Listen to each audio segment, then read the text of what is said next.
الحمد لله نحمده ونستعينه ونستغفره ونؤمن به ونتوكل عليه ونعوذ بالله من شرور أنفسنا ومن سيئات أعمالنا من يهده الله فلا مضل له ومن يضلله فلا هادي له ونشهد أن لا إله إلا الله وحده لا شريك له ونشهد أن سيدنا ونبينا ومولانا محمدا عبده ورسوله صلى الله تعالى عليه وعلى آله وأصحابه وبارك وسلم تسليما كثيرا كثيرا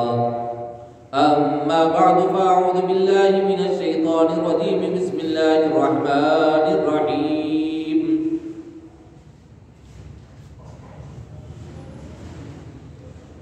ما كان محمد أبا أحد من رجالكم ولكن رسول الله وخاتم النبيين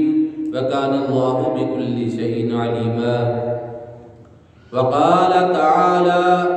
هل يستوي الذين يعلمون والذين لا يعلمون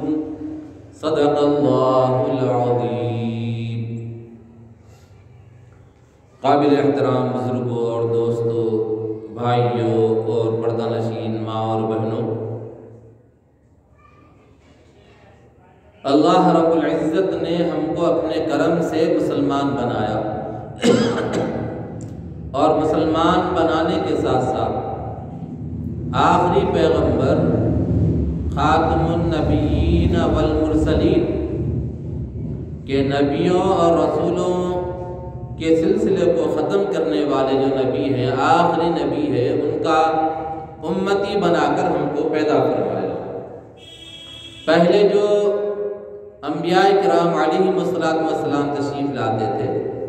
ان کے ماننے والے بھی مسلمان تھے، اور حضور اکرم صلی اللہ علیہ وسلم کے ماننے والے بھی مسلمان ہیں. مسلمان کا مطلب تسلیم کرنے والا، اپنے آپ کو کسی کے حوالے کرنے والا، سلنڈر کرنے والا، اور اپنے آپ کو کسی کے تابع بنانے والا اور ان کے احکامات پر چلنے والا،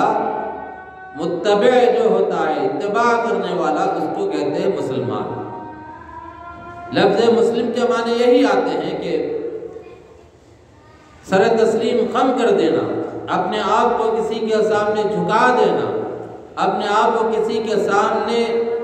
ڈال دینا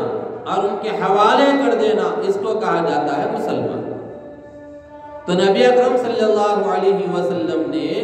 ہم کو مسلمان ہونے کے اعتبار سے جو تعلیمات دی ہیں، وہ تعلیمات ہم جانیں اور جان کر اس کے مطابق زندگی گزارنے کی کوشش کریں. یہ چیز ہم کو بتائی گئی ہے. اس وقت میں دل چاہتا ہے کہ جو بزرگان دین کی جو باتیں ہوتی ہیں، وہ باتوں میں بڑا اثر ہوتا ہے. ابھی ہمارے ایک بڑے بزرگ ہیں، حضرت مولانا شاہ جمال الرحمن صاحب دامت برکاتہ، جو بلکہ یوں سمجھیے کہ ہندوستان کے معروف علماء کرام میں ان کا شمار ہوتا ہے، اور تلنگانہ اور آندھرا پردیش کے امیر شریعت ہیں. امیر شریعت ہیں حضرت مولانا شاہ محمد جمال الرحمن صاحب دامت برکاتہ، جو ابھی چند دن پہلے ہمارے یہاں تشریف لائے تھے، ہماری اس بستی میں تشریف لائے. تو ان کے چند اقوال ہیں جو آپ کے سامنے میں آج سنانا چاہتا ہوں. حضرت شاہ صاحب، عرف عام میں ان کو حضرت شاہ صاحب بھی کہا جاتا ہے، حضرت شاہ جمال الرحمن صاحب دامت برکاتہ، اللہ تبارک تعالیٰ نے ان سے بہت بڑا کام لیا ہے اور لے رہے ہیں، اور اللہ تعالیٰ سے دعا ہے کہ اللہ تعالیٰ ان کو سائے کو ہمارے سروں پر تاج اور قائم رکھے، ان کے فیض کو عام اور تام فرمائے، ہمیں ان سے استفادے کی کما حق و توفیق عطا فرمائے. حضرت کا جو خانوادہ ہے، حضرت صوفی غلام محمد صاحب رحمۃ اللہ تعالی علیہ، اپنے علاقے کے مشہور بزرگوں میں ہیں. اور ایسے بزرگوں میں جو اس زمانے میں تصور نہیں تھا لوگوں کا کہ ایسے علماء ہو سکتے ہیں کیا، ایسے خدا طرز بندے ہو سکتے ہیں کیا، تو ایسے وقت میں ان کے والد محترم نے اللہ ان کی قبر کو نور سے منور فرمائے، ایسا کام کیا کہ پورے کے پورے علاقے کو انہوں نے بدعات و خرافات سے پاک کیا۔ اور حد تو یہ ہے کہ بعض گھروں کے اندر مورتی کی پوجا ہوتی تھی، گھروں کے اندر سے مورتیوں کو نکالا انہوں نے، اور وہ گھر کون سے؟ غیروں کے نہیں، ہمارے اپنے جو اپنے آپ کو مسلمان کہتے ہیں ان کے گھروں میں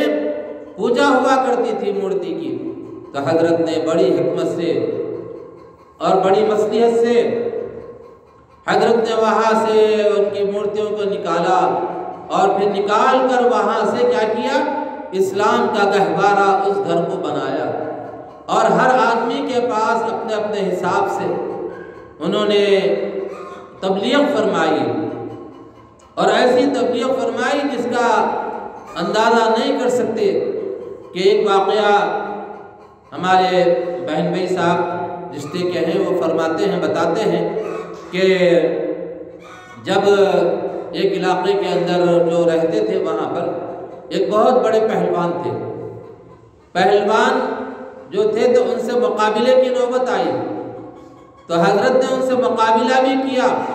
اور مقابلہ کر کے ان کو پچھاڑا، اور پچھاڑنے کے بعد ان سے کہا کہ اب تو کم از کم نماز کی پابندی کرو، اب تو کم از کم تم دین پر چلو۔ تو اس کے بعد انہوں نے اسلام پر چلنا شروع کیا۔ تو یہ سلسلہ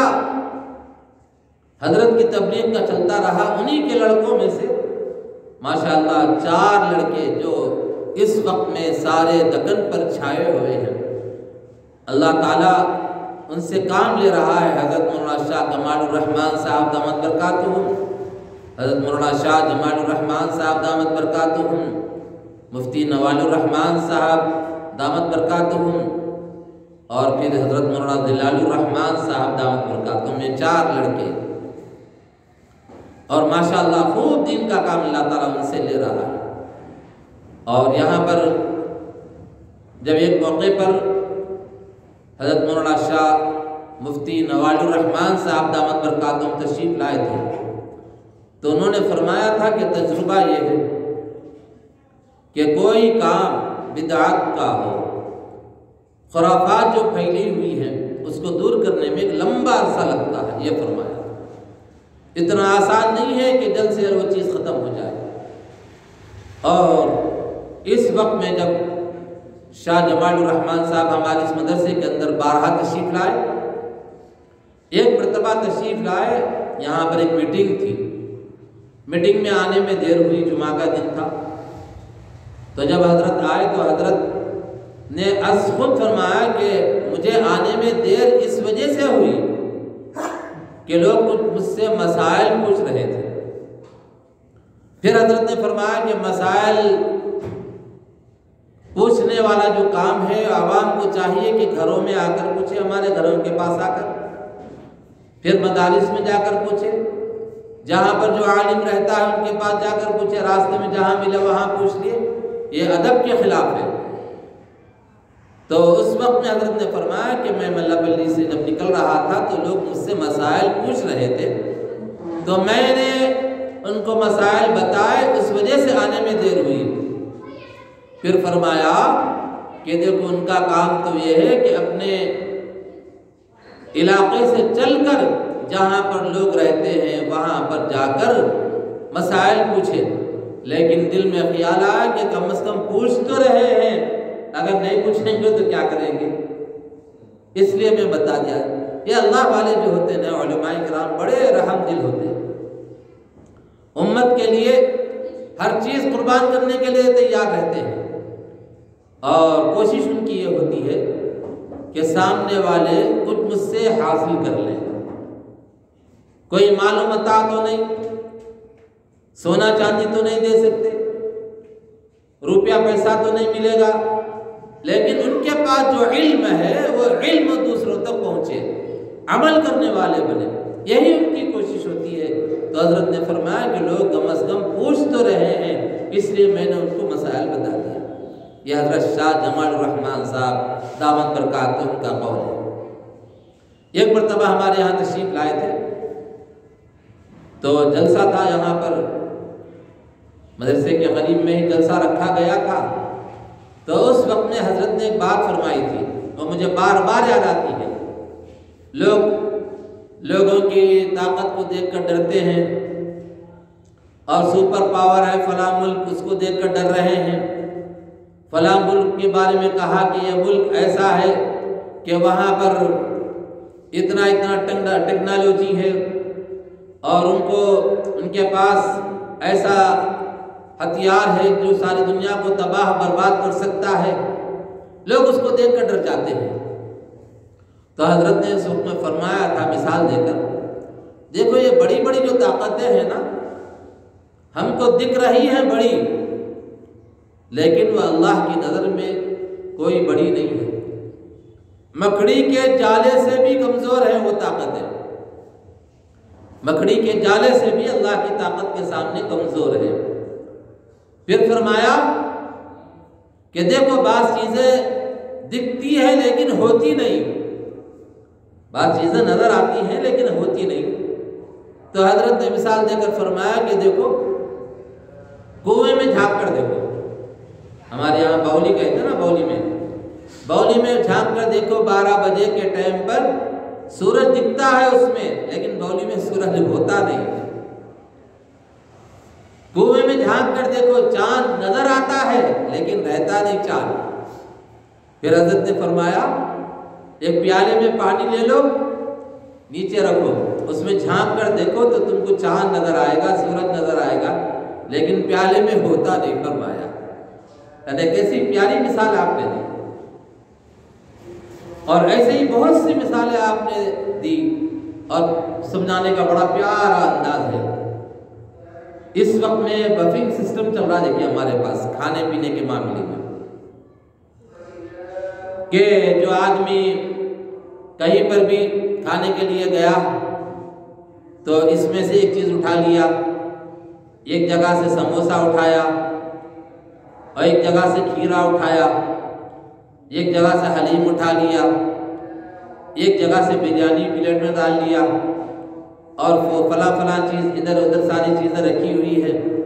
وہ چیزیں یہ چلتے ہوئے جاتے ہیں اور لیتے چلے جاتے ہیں، اور چلتے چلتے کھاتے بھی ہیں اس کو۔ تو حضرت نے مثال دے کر فرمایا کہ چلتے پھرتے کھانے والی صفت کس کی ہوتی ہے؟ جانوروں کی ہوتی ہے۔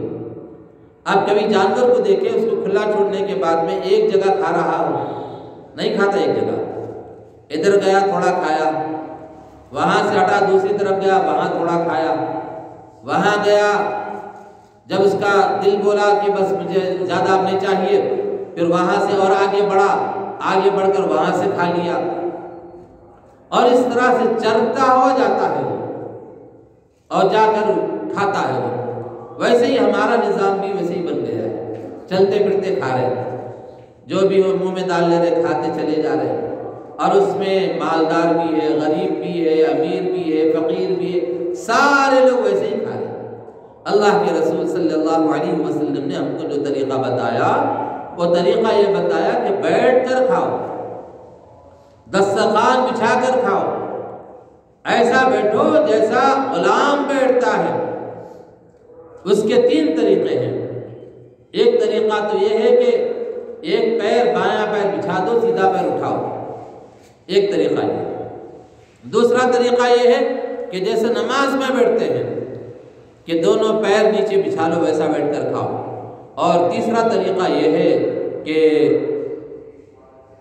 دونوں پیر اٹھا لو، بائیں پیر کے انگوٹھے پر سیدھا پیر کا انگوٹھا رکھ لو، اور یہ سنت طریقہ ہے۔ اگر کسی کو مجبوری ہے کھانے میں، موٹا تازہ ہے، ویسا نہیں بیٹھ سکتا، تو اس کے لیے فرمایا گیا، علماء نے فرمایا کہ پہلے سنت کے مطابق چند سیکنڈ بیٹھ جاؤ، پھر اس کے بعد جیسے مرضی ہو پھیل کے بیٹھنا ہو تو بیٹھ جاؤ، کوئی حرج نہیں ہے اس میں، یہ فرمایا۔ تو اللہ کے رسول صلی اللہ علیہ وسلم نے ہر چیز میں ہم کو بتا دیا کہ یہ کام تم کو کرنا ہے۔ سنت کیا ہے؟ نیچے بیٹھ کر کھاؤ۔ اب اصل میں لوگوں نے کیا کیا، ٹائٹ کپڑے ایجاد کر دیے۔ ہمارا اسلامی جو لباس ہے ڈھیلا ڈھالا ہے، اسلامی لباس ڈھیلا ڈھالا ہے، ایسا ڈھیلا ڈھالا کہ آدمی جو سو آسانی کے ساتھ بیٹھ سکے، اٹھ سکے، کہیں بھی جا سکے اور کوئی پریشانی نہ ہو۔ گاڑی کے اوپر چڑھنا ہے تو گاڑی کے اوپر چڑھ کر بیٹھ جائے اور کہیں پر بھی بیٹھنے کے لیے اس کو آسانی ہو جائے،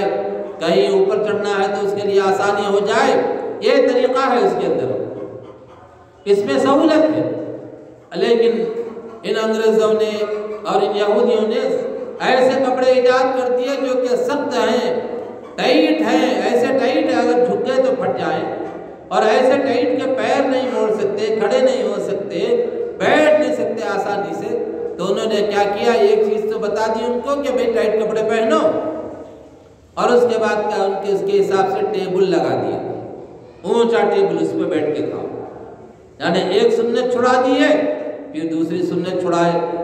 پھر تیسری سنت چھڑائے۔ دسترخوان پہ نیچے بیٹھ کے کھاتے تھے، وہ سنت چھڑا دی۔ یعنی سارے وہ کام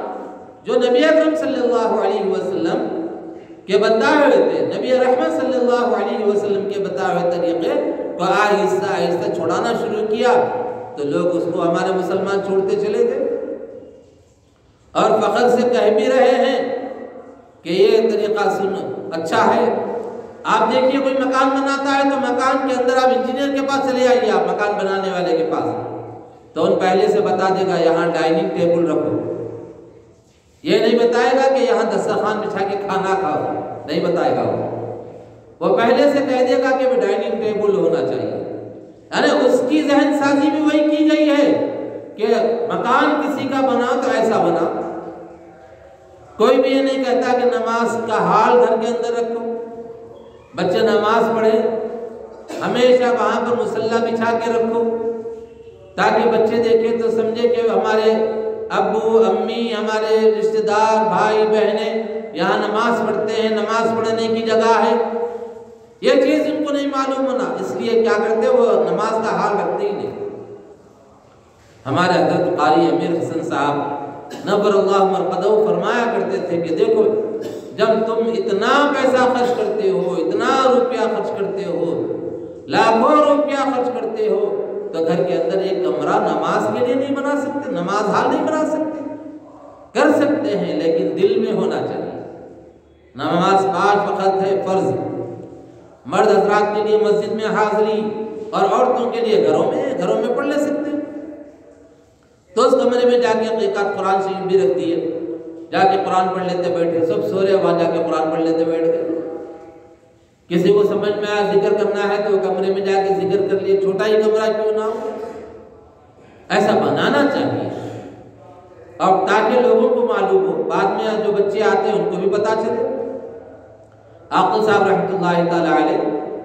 جب یہاں ہمارے یہاں تشریف لائے تھے تو حضرت اوپر خطاب کرتے ہوئے فرمایا تھا کہ دیکھو گھر کے اندر اچھی اچھی کتابیں رکھو، خاتون مشرق، شمع، یہ ایسے جو کتابیں جس میں افسانے اور پھر ہیروؤں کے اس میں ان کے بارے میں لکھا ہوا رہتا، ایسے اگر خرید کے گھر میں رکھے تو بعد میں آ کے بچے بولتے، ہمارے دادا جان بھی بڑے بخشے ہوئے تھے، دیکھیں کتنے کتابیں نکلے اندر سے، سب پڑھتے تھے، اس کا مطلب انہوں نے اگر اچھی کتابیں رکھے تو لوگ بولیں گے ماشاءاللہ اچھے تھے انہوں۔ اس لیے حضرت فرمایا کرتے تھے دینی کتابیں خریدو۔ اب تو دینی کتابیں ہے تو پڑھنے کے لیے فرصت نہیں ہے، پڑھنے کا مزاج نہیں ہے، ذرا سا لمبا مضمون اگر واٹس ایپ پہ آ گیا تو پڑھنے تیار نہیں ہے، قرآن پڑھنے تیار نہیں ہے تو دینی کتابیں کیا پڑھیں گے؟ تھوڑا پڑھ لیے، ذرا اچھا دکھا، دوسرے طرف فارورڈ کر دیے، سینڈ کر دیے کہ دوسرے پڑھ لو، وہ بیچارہ وہ بھی اس سے جیسا ہی ہوتا تو ان بھی تھوڑا پڑھ لیتا، سمجھ میں آیا تو دوسری طرف سینڈ کر دیتا، ان بھی نہیں پڑھتا، سب طرف ایسے ہی سینڈ کرتے چلے جاتے۔ تو اس لیے تحقیق نہیں کرتے، معلوم نہیں کرتے کیا کرنا چاہیے۔ ایک مرتبہ میں بمبئی گیا تھا، بمبئی اندھیری اسٹیشن ہے وہاں پہ، اس کا نام اسٹیشن کا نام اندھیری ہے،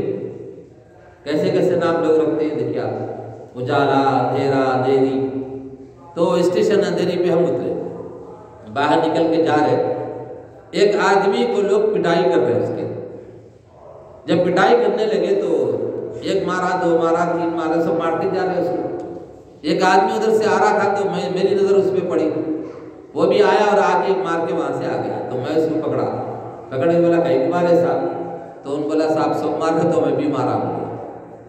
سب مار رہے تو میں بھی مارا۔ تو ویسے ہم لوگ کیا کر رہے، سب بھیج رہے تو ہم بھی بھیج رہے، واٹس ایپ پہ بھیجتے چلے جا رہے، تحقیق نہیں کر رہے ہے کیا اصل، یہ مضمون کیا ہے، کیا لکھا ہوا ہے۔ بہت سے قادیانیہ کیا کر رہے ہیں معلوم، اور یہودی ان کے پاس بھی پڑھے لکھے لوگ ہیں، اور ہمارے بھی لوگ رہتے جو پیسوں کے واسطے بکتے نا، جو پیسوں کے خاطر بک جاتے وہ لوگ رہتے، وہ اب ان کو بتاتے فلاں چیز ایسا کرو ایسا کرو، تو اسلام کو بگاڑ کے پیش کرنے کے لیے کوشش کر رہے وہ لوگ، اور وہ لوگ بتا رہے کہ بھئی یہ پیش کرو سامنے، اوپر اچھی چیزیں آتی، نیچے ایک آدھ زہر دیتے، نیچے آخر میں اکثر ایسا ہوتا۔ تو اس لیے پورا مضمون پڑھنا، پوری بات پڑھنے کے بعد اگر اچھی سمجھ میں آئے تو فارورڈ کرنا، اور آج کل فارورڈ کا مسئلہ چل رہا ہے اس لیے بول رہا ہوں، ویسے ضرورت نہیں ہے، علماء جس کو کرنا ہے کر لیتے، اور ہم لوگ یہ بھی نہیں دیکھ رہے کہ سامنے والا کیا سمجھتا کیا ہے، اور اس میں بناوٹی بہت سے آ رہے، ہنسی مذاق کی بہت سی چیزیں ہیں اس میں، کسی کا مذاق اڑا رہے وہ بھی ڈال دے رہے، اور ہر چیز کے بارے میں قیامت کے دن سوال ہوگا یہ نہیں سوچ رہے۔ تو میں عرض کر رہا تھا کہ حضرت شاہ جمال الرحمن صاحب دامت برکاتہم جب ہمارے پاس آئے تھے تو یہاں پیچھے ایک جلسہ ہوا تھا، تو اس وقت میں فرمایا تھا کہ سپر پاور طاقتیں جو ہیں بڑی بڑی، اس کے پاس نیوکلر بم ہے بھائی، جوہری بم ہے اس کے پاس، بڑی طاقت ہے، تو حضرت نے فرمایا بڑی دکھتی ہے، وہ بڑے بڑے نظر آتے ہیں لیکن ہوتے نہیں۔